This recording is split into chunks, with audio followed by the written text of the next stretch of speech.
Hi everybody, this is Saturday evening. I'm about to go in and vote on the healthcare legislation. It is a Saturday night. Most people have been watching college football all day. No one's paying attention. No one's watching what's going on TV.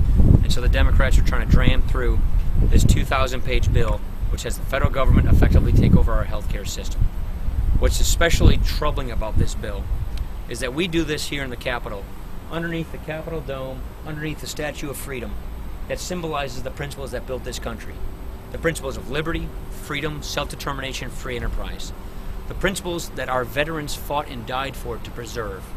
And unfortunately, when you see the passage of this bill, it really represents the idea that the American idea should be replaced with more of a European notion of a social welfare state. And my concern with the passage of this legislation is that this will present us and move us toward a tipping point where more people are dependent upon the federal government than they are dependent upon themselves. Where more people are concerned about their securities and their dependencies and government benefits than they are concerned about their own freedoms and liberties. We believe in the American idea. The American idea is a country of the land of opportunity, where you have access to opportunity to make the most of your lives.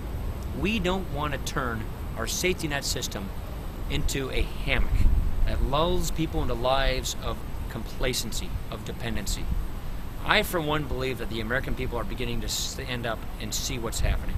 I believe, based on what I've seen in this country in just the last few months, that the American people see what's happening to their country and are taking notice and are going to take action.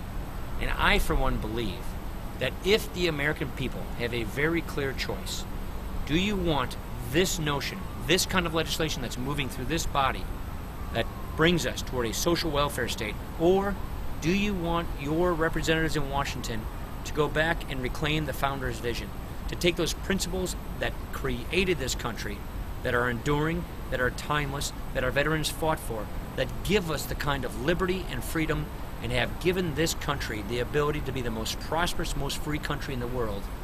That is a choice I think the American people will make. I, for one, believe that the American people are the salvation of this country and the ideals that it was built upon.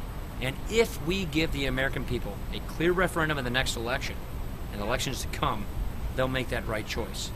But right now, in the dark of night, on a Saturday evening, what we are seeing is an agenda being jammed through. It's basically what I call the third wave of progressivism. You saw it with the New Deal and the Great Society, and now the attempt is to give us a third and final great wave of progressivism to finish the completion of replacing the American ideal with a social welfare state. Thank you.